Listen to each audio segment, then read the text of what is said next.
कोकणातील प्रत्येक घटनेवर असणार आहे आमची नजर। शेती, राजकारण, समाजकारण, क्रीडा, मनोरंजन आणि बरच काही। आपण पाहताय कोकणातील वेगवान news channel K news Konkan.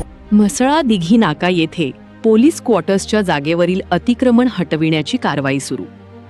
Mhasala Dighi नाका परिसरातील पोलीस क्वार्टर्ससाठी राखीव असलेल्या जागेची नुकतीच महसूल व संबंधित विभागाच्या अधिकाऱ्यांकडून मोजणी करण्यात आली।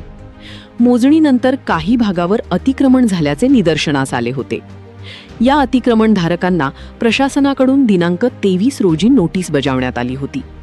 नोटीस देऊनही संबंधितांनी जागा स्वखुशीने खाली न केल्याने आज प्रशासनाने पोलीस बंदोबस्तात अतिक्रमण हटवण्याची कारवाई सुरू केली आहे। कारवाई दरम्यान कायदा व सुव्यवस्था अबाधित राहावी यासाठी मोठा पोलीस बंदोबस्त तैनात करण्यात आला असून संबंधित विभागाचे अधिकारी घटनास्थळी उपस्थित आहेत।